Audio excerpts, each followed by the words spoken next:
ازيكم؟ النهارده هنعمل بريف ماتش اتلتيكو مدريد وريال مدريد و مانشستر يونايتد وتوتنهام. نبدأ بماتش اتلتيكو مدريد وريال مدريد. ماتش رخم، كان صعب. كان الريال عمل شوط اول سيء سيء سيء بمعنى الكلمة. ما جاش الشوط الاول، كان فيه محاولات بس ما جاش. كان اخطر كرة كانت بتاعت فالفيردي، الشوطة اللي من بعيد.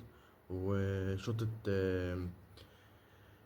بلينجهام اللي في زاوية الحارس كده، شاطها في النص. بس كانت خطيرة، بس كانت سهلة. وخلص الشوط الأول بالتعادل 0-0. أتلتيكو مدريد كان لها كورة خطيرة برضو، كورتوا شالها ببراعة يعني.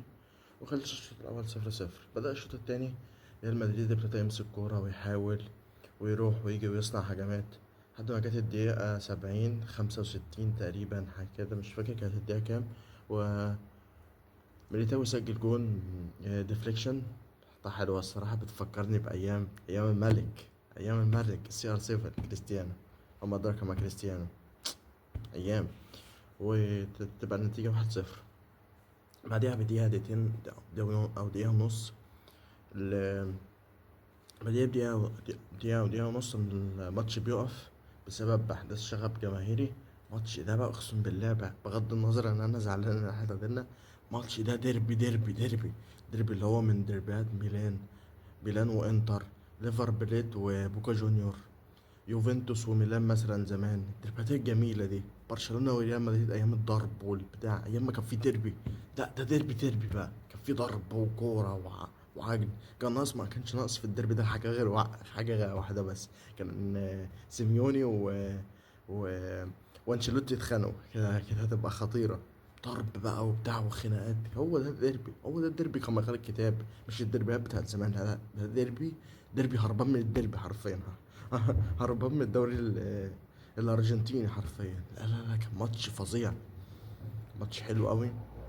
هو بس انشيلوتي عكها في اخر كام دقيقه، خرج اهم لعيبه عنده وبيدافع. ما اعرفش بيدافع ليه. يعني انت مثلا كسبان 1-0، انت مش كسبان 3 4 عشان تدافع.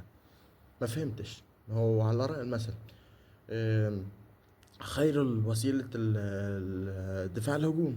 ما عملش كده. ما اعرفش دافع ليه اصلا، وتبديلاته غريبة. او كان راكن الباص بغباء يعني. انا كنت متوقع ان الجون هيجي، بس مش بالطريقة دي يعني. انا لو واقف جون قسما بالله ما كانش الكرة دي تدخل.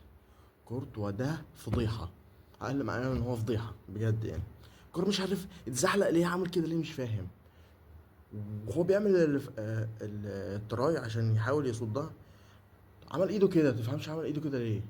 ايده مقطوعة ولا مشلولة؟ ده لو جم وقفوني انا هقف عنه احسن من كده قسما بالله. على الاقل هحاول اقفل الزاوية بتاع، انا حارس وفاهم الحاجات دي. هقفل الزاوية بتاع، هخش اضم عليه فاهم، اخش اخد الكورة، اعمل اي حاجة، المهم ان هي الكورة ما توصلوش. وميليتاو وروديجر كسر التسلل بركبته تقريبا. يعني كان عامل ماتش حلو قوي، جه بس هي التفاصيل الصغيرة دي بس هي اللي فرقت. وراح طبعا كوريا حاططها بكل سهولة يعني. اتلتيكو ده انا نفسي افهم موجود في الحياة ليه. نادي يعني حاجة قرف، لا منه استفاد ولا استفاد لريال مدريد. وقع نفسه، وقع الريال. بيخدم برشلونة النادي ده، انا اصلا مش عارف موجود ليه في الحياة بجد. يا ابني انت بتعمل ايه يا ابني؟ لا منك استفدت ولا خليت النادي المنافس يستفيد. طب ليه ما نلعبش الماتش احسن؟ نادي يعني غثيث. من اكتر الماتشات اللي بكرهها ماتش اتلتيكو مدريد ده، خصوصا في الواندا متروبوليتان. وخسر ماتش 1-1 وبس يعني. وطرد لورينتي. بالمناسبة طرد لورينتي طرد صحيح 100%، عشان في ناس كانت بتقول ان هو مش طرد صحيح. لا هو طرد صحيح، طرد في المحكمة كمان. ما كانش المفروض يرجع للفار، هي طرد. عايزين ايه تاني يعني؟ عايزين يقتلوا في الميدان عام عشان يحسبها؟ ولا انا مش فاهم ايه القرف اللي انتوا فيه ده. والله ضرب والله طرد صحيح يعني 100%. ما فيهوش اي كلام يعني. الحكم عمل ماتش كويس يعني، بغض النظر كان فيه غلطات كده شويه. بس هو الطرد صحيح، عشان ما حدش يقعد يكلمني فيه في الكومنتس او بتاع. بس ده كان ده رأينا عن الديربي اتلتيكو وريال مدريد، مختصر كده بسرعه، نعمل الحاجات اللي حصلت فيه. نخش بقى على الماتش التاني، مانشستر يونايتد وتوتنهام. ايه يا عم تنهاج بقى حبيبي، ايه تظبط حالك امتى؟ هنعمل لك ايه تاني؟ صفقات وجبنه، لعيبه جبنه وجابوا لك، قصدي عشان انا ما عدتش بشجعك. صفقات وجابوا لك. ايه عايز ايه تاني؟ وشكل النادي وتعدل شويه. ايه بقى في ايه؟ وجابوا لك المراكز اللي انت عايزها كمان، تدعيم ودعموك. عايز ايه تاني؟ 3-0 مع الرقم يا مؤمن. المشكله مش في النتيجه، المشكله عارف في ايه؟ المشكله ان مانشستر يونايتد لعب ماتش حلو. حد هيقول لي عمر انت بتقول ايه يا حبيبي؟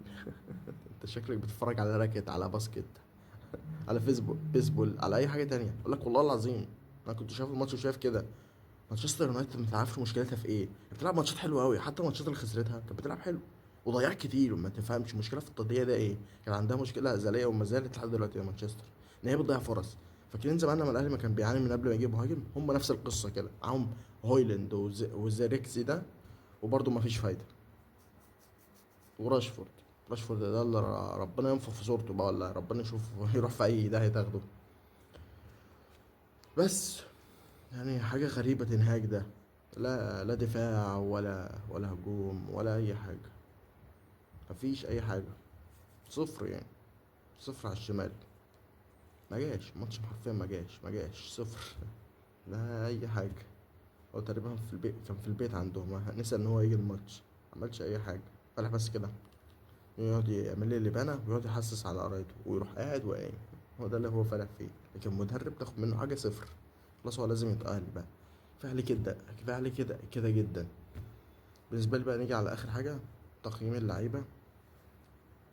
هما مش هيخرجوا من بره 3-4 لعيبة. أونانا شال كتير ما شاء الله عليه، حارس، لا حارس الماتش ده. لولا أونانا كان خلص 5-6-7، كان خلص بسكور تاريخي يعني توتنهام. تاني لاعب جرناتشو لعب ماتش حلو الصراحة. وكاساميرو لما نزل لعب ماتش كويس. ومزراوي بغض النظر يعني على شكل اليونايتد وذوقه في الملعب وكده. ال4 لعيبة دول لازم، لو تنهاج مش هيكمل لازم يحافظوا عليهم الأربعة دول. بناء المشروع يبقى عليهم فرقة، والباقي يمشي بقى يغور. وبالنسبة لبرونو، كرة برونو لا، طرد واضح، طرد. بس هي كانت غشيمة شوية، قصدي كانت سوفت قوي. ممكن ما ترتقيش لمرحلة الطرد برضه. حاسسها كده مش عارف ليه. انا هي ممكن تبان طرد بس انا مش عارف، مش حاسسها. حاسس ان ماديسون مزودها شوية، بس هي ممكن تكون طرد. ما تعرفش، انا ما بفهمش في الحاجات دي. ما هنشوف بقى الدنيا هتقول ايه، بس في الغالب هتبقى هي طرد صحيح، لان هو داخل يأذي، مش داخل ياخد الكرة ولا داخل يعمل اي حاجة. حتى هو خارج هو عارف ان هو هيطرد اصلا بعد الضربة. بس ده كان الفيديو بتاعنا النهاردة. لو عايز تعمل لايك، كومنت، شير، فولو براحتك. مش عايز براحتك برضو، دي حاجة اختيارية. انا من هنا ورايح مش هقولها عشان انا اتخنقت منها بجد. بقولها في كل الفيديوهات وانتوا مفيش فايدة. اللي عايز يعمل، مش عايز ان شاء الله عنه ما عمل. وهنختم الفيديو بطريقة حلوة. تصبحوا على خير. يلا سلام.